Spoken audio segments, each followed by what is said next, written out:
आउज़ुबिल्लाहिमिनश्शैतानिर्रजीम बिस्मिल्लाहिर्रहमानिर्रहीम। वेखण ते सुनन वालियो, मैं हाँ मुहम्मद वकास। साडे चैनल का नाम है वकास एट इन्फो। साडी अज की जिहड़ी वीडियो है उहदा मौजू ये है कि बकरी नूं किस टाइम क्रॉस कराना चाहिए, कितने बारी क्रॉस कराना चाहिए, तो क्रॉसिंग दे विच किन्ना किन्ना एहतियाती तदबीर सन अपनानियां चाहिए, तो उस तो बाद क्रॉसिंग तो बाद सन केड़े केड़े कम करने चाहिए जिहदी वजह तो साडी बकरी जिहड़ी है वो ज़्यादा तो ज़्यादा चांस होवे वो कंसीव कर बन जाए। लिहाजा इस वीडियो दे विच अज दे अहम मौजू हैं, इंशाल्लाह पूरी वीडियो सुन सो तुहानूं बहुत ज़्यादा इन्फॉर्मेशन मिल सी ते इंशाल्लाह फ़ायदे वाली वीडियो बन सी। अच्छा जी, सब तो पहले तुसी क्रॉसिंग सीजन दा तयन करना। क्रॉसिंग सीजन दे विच तुसी बकरी क्रॉस करा सो उहदे विच तुहानूं ढेर सारी मुश्किलां दी आसानी होवे सी। एक तो जिस टाइम क्रॉसिंग सीजन होंदा उदू भी तुहाडी इकट्ठियां बकरियां क्रॉस हो सन, इकट्ठियां डिलीवर कर वैसन। जिन्हां बकरी एक अद्धी रखी हुई है उन्होंने तो मसला कोई नहीं, मतलब जिस टाइम ही बकरी हीट ते आवे वो उन्हें क्रॉस करा लो, कोई नहीं मसला। जिन्हां दे ज़्यादा बकरी होनियां इकट्ठियां होनियां उन्हें बेहतर ये ज़्यादा चाहिए होंदा है, ये चाहिए कि वो क्रॉसिंग सीजन दे विच बकरी क्रॉस करावें। उहदा यह फायदा होंदा मौसम की जितनी भी शिद्दत होवे उहदा जेहड़ा ना वो मुकाबला कर लेंदे बच्चे। ज़्यादातर हुण जेहड़ा महीना चल रहा है मई का महीना क्रॉसिंग सीजन है। तुसी 5वें महीना जेहड़ा जिस टाइम 15 तरीक होंदी उस टाइम क्रॉसिंग शुरू होंदी है, तो 10वें महीने क्रॉसिंग शुरू होंदी। ये 2 सीजन हैं बकरी दे क्रॉसिंग सीजन के। तो ये अगर हुण बकरी क्रॉस हो सी जिस टाइम बच्चे डिलीवर हो सन उस टाइम मौसम बड़ा प्यारा हो सी, ना इतनी गर्मी हो सी ना इतनी सर्दी हो सी, तो बच्चा बड़ा आसानी नाल जेहड़ा ना पल वैसी, तो उन्होंने किसी किस्म की मुश्किल का सामना ना हो सी, किसी किस्म की मौसमी शिद्दत नूं बच्चा रहा सी। तो ये हुण पहला काम यह हो गया भी तुसी क्रॉसिंग सीजन का तयन करना। दूआ काम तुसा क्या करना, बिल फर्ज हुण गर्मी का महीना है, हुण तुसी बकरी क्रॉस करानी है। बकरी नूं तुसी कोशिश करनी जिस टाइम बकरी क्रॉस करानी है ना, बकरी जिस टाइम हीट ते आवे, बकरी हमेशा सुबह के टाइम हीट ते आंदी है, सुबह फजर टाइम। तो जिस टाइम शुरू तो हीट ते आंदी उस टाइम तुसी उन्हें क्रॉस ना कराओ। कम अज़ कम जिस टाइम हीट नूं 12 घंटे या 24 घंटे गुजर वजन उस टाइम तुसी बकरी नूं हीट ते क्रॉस कराओ, ताकि उहदी हीट थोड़ी जी कम हो वजे। ज़्यादा हीट होवे तो फिर वो जिहड़ा उहदे जिहड़े है ना कंसीव करने के चांस बहुत कम होंदे न। ते तुसी कोशिश करनी ठंडे टाइम ते बकरी क्रॉस होवे। बिलफरज सुबह बोलिए तुसी असर टाइम जिहड़ा ना बकरी नूं असर टाइम या मगरब टाइम बकरी नूं क्रॉस कराना। अच्छा, क्रॉसिंग के दौरान तुसी किन्ना किन्ना चीज़ों का ख्याल रखना। कभी भी बकरी नूं ज़बरदस्ती फड़ के क्रॉस नहीं करवाना।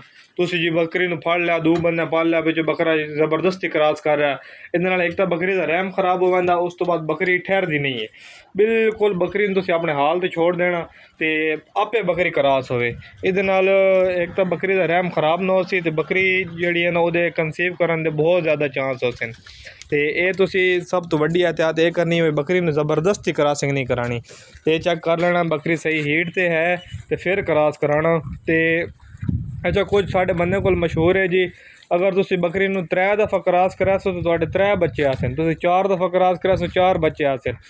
जितनी ज़्यादा क्रॉस हो सी इतने ज़्यादा बच्चे आसन। ये कॉन्सैप्ट बिल्कुल गलत है, लिहाजा इस तुसी मौजूद उत्ते आना ही नहीं।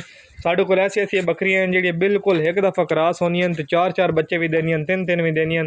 बाद बकरियां ऐसी होनियां जिहड़ी 4 दफ़ा क्रॉस होनियां तो 1 बच्चे देनियां। लिहाजा इस मौजूद तुसी नहीं आना भी 4 दफ़ा क्रॉस करानी तो 4 बच्चे देसी। बकरी हमेशा 1 बारी क्रॉस कराना चाहिए।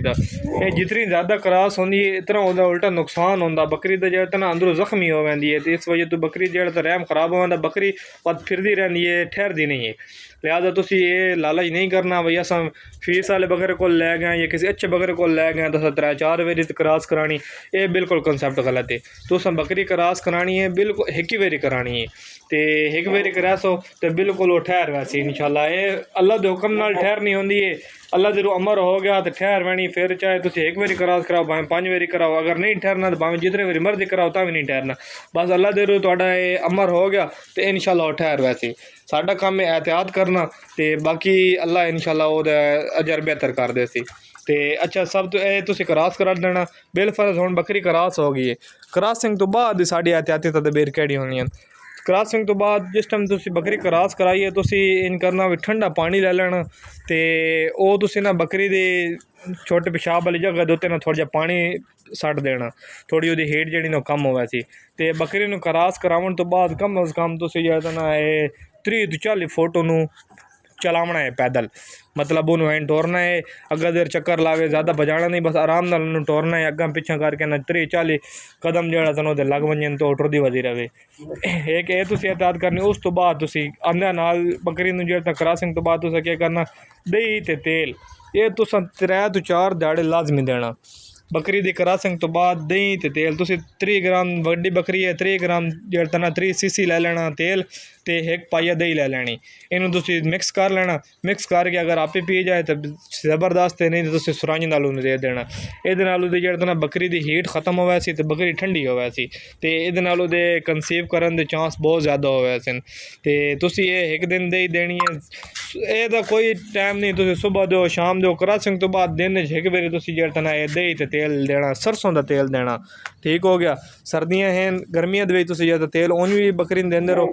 ਇਹ ਤੁਸੀਂ ਪਹਿਲੇ 3 ਦਿਨ ਲਗਾਤਾਰ ਦੇਣਾ। ਉਸ ਤੋਂ ਬਾਅਦ ਤੁਸੀਂ ਹਫ਼ਤੇ 'ਚ 2 ਵਾਰੀ ਜਿਹੜਾ ਤਾਂ ਨਾ ਦੇਣਾ ਹੈ ਅਤੇ ਫਿਰ ਥੋੜ੍ਹੇ ਜਿਹੇ ਦਿਨ ਗੁਜ਼ਰ ਵੰਜਣ ਤਾਂ ਹਫ਼ਤੇ 'ਚ 1 ਵਾਰੀ ਦੇਣਾ। ਇਸ ਤਰ੍ਹਾਂ ਫਿਰ ਤੁਸੀਂ ਅਗਰ ਦਿੰਦੇ ਰਹੋ ਤਾਂ ਨੁਕਸਾਨ ਕੋਈ ਨਹੀਂ, ਲੇਕਿਨ ਕਮ ਅਜ਼ ਕਮ 8-10 ਵਾਰੀ ਤੁਸੀਂ ਇਹ ਤੇਲ ਲਾਜ਼ਮੀ ਦੇਣਾ। ਅਤੇ ਇਨਸ਼ਾਅੱਲਾ ਅੱਲਾ ਦੇ ਹੁਕਮ ਨਾਲ ਬੱਕਰੀ 100% ਜਿਹੜਾ ਤਾਂ ਨਾ ਰਹਿ ਵੈਸੀ ਕੰਸੀਵ ਕਰ ਵੈਸੀ। ਅਤੇ ਹੋਰ ਇਸ ਤੋਂ ਬਾਅਦ ਅਗਰ ਬਾਕੀ ਜਿਹੜੀ ਬਾਅਦ ਦੀ ਇਹਤਿਆਤੀ ਤਦਬੀਰ ਗੱਭਣ ਬੱਕਰੀ ਦੇ ਪ੍ਰੋਟੋਕੋਲ ਵਗੈਰਾ ਜਿਹੜੇ ਨੇ ਉਹਦੇ ਉੱਤੇ ਮੈਂ ਤੁਹਾਨੂੰ ਕਰਾਇਆ ਦਾ ਵੀਡੀਓ ਬਣਾ ਕੇ ਦੱਸਾਂ ਕਿਹੜੀ ਇਹਤਿਆਤੀ ਤਦਬੀਰ ਕਰਨੀ ਹਨ ਅਤੇ ਬੱਕਰੀ ਨੂੰ ਗੱਭਣ ਬੱਕਰੀ ਦੀ ਖੁਰਾਕ ਕਿਹੜੀ ਹੋਣੀ ਹੈ ਅਤੇ ਉਹਦੇ ਵਿੱਚ ਜਿਸ ਟਾਈਮ ਗੱਭਣ ਹੋਣੀ ਕਿਹੜੀ ਚੀਜ਼ ਖਿਲਾਣੀ ਹੈ ਅਤੇ ਕਿਹੜੀ ਚੀਜ਼ ਨਹੀਂ ਖਿਲਾਣੀ, ਇਹ ਇਨਸ਼ਾਅੱਲਾ ਤੁਹਾਨੂੰ ਅਗਲੀ ਵੀਡੀਓ ਦੇ ਵਿੱਚ ਪਤਾ ਲੱਗ ਵੈ ਸੀ। ਅਤੇ ਇਸ ਵੀਡੀਓ ਦੇ ਵਿੱਚ ਅਗਰ ਤੁਹਾਡੇ ਜ਼ਿਹਨ ਵਿੱਚ ਕਿਸੇ ਕਿਸਮ ਦਾ ਕੋਈ ਸਵਾਲ ਹੋਵੇ, ਇਹ ਜਿਹੜੀ ਮੈਂ ਵੀਡੀਓ ਬਣਾਈ ਹੈ ਇਹ ਮੈਂ ਆਮ ਜਟਕੇ ਜਿਹਾ ਬਿਲਕੁਲ ਸਾਦੇ ਜਿਹਾ ਫਾਰਮਰ ਕਰਨ ਬਣਾਈ ਹੈ।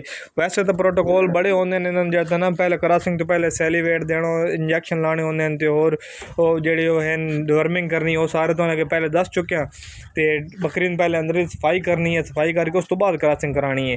ਉਹ ਤੋਂ ਤਕਰੀਬਨ ਹੁਣ ਹਰ ਬੰਦਾ ਆਪਣੀ ਬੱਕਰੀ ਨੂੰ ਨਾ ਕ੍ਰਾਸਿੰਗ ਤੋਂ ਪਹਿਲੇ ਮਹੀਨਾ ਪਹਿਲੇ ਡਿਵਰਮਿੰਗ ਕਰਾ ਲੈਣੀ ਚਾਹੀਦੀ।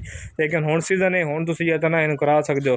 ਬਾਅਦ ਹੀ ਬਾਅਦ ਡਿਵਰਮਿੰਗ ਕਰਨੀ ਹੋ ਤਾਂ ਕਰ ਲੈਂਦੀ। ਐਸੀਆਂ ਡੋਜ਼ ਹਨ ਜਿਹੜੀਆਂ ਪ੍ਰੈਗਨੈਂਟ ਗੋਡ ਨੂੰ ਵੀ ਦੇ ਸਕੀਆਂ, ਜਿਹਦੇ ਨਾਲ ਜਿਹੜਾ ਤਾਂ ਨਾ ਕਿਸੇ ਕਿਸਮ ਦਾ ਮਸਲਾ ਨਹੀਂ ਬਣਦਾ, ਪ੍ਰੈਗਨੈਂਸੀ ਸੇਵ ਹੋਣੀ ਹੈ। ਅਤੇ ਫਿਲਹਾਲ ਅਗਰ ਕਿਸੇ ਦੀ ਬੱਕਰੀ ਇਸ ਮੌਸਮ ਵਿੱਚ ਹੀਟ 'ਤੇ ਆਉਂਦੀ ਹੈ ਤਾਂ ਉਹਨੂੰ ਕ੍ਰਾਸ ਕਰਾਓ। ਅਗਰ ਹੀਟ 'ਤੇ ਨਹੀਂ ਆ ਰਹੀ ਤਾਂ ਹੀਟ ਵਾਲੇ ਪ੍ਰੋਟੋਕੋਲ ਦਿਓ ਤਾਂ ਕਿ ਉਹ ਕ੍ਰਾਸ 'ਤੇ ਆਵੇ। ਅਤੇ ਠੀਕ ਹੈ, ਮਿਲਦੇ ਹਾਂ ਅਗਲੀ ਵੀਡੀਓ ਦੇ ਵਿੱਚ। ਕਿਸੇ ਕਿਸਮ ਦਾ ਕੋਈ ਸਵਾਲ ਹੋਵੇ ਤੁਸੀਂ ਕਮੈਂਟ 'ਚ ਪੁੱਛ ਸਕਦੇ ਹੋ ਜਾਂ ਸਾਡਾ ਨੰਬਰ ਵਿੱਚ ਮੌਜੂਦ ਹੈ, ਤੁਸੀਂ ਨੰਬਰ 'ਤੇ ਰਾਬਤਾ ਕਰ ਸਕਦੇ ਹੋ। ਅੱਲਾ ਹਾਫਿਜ਼।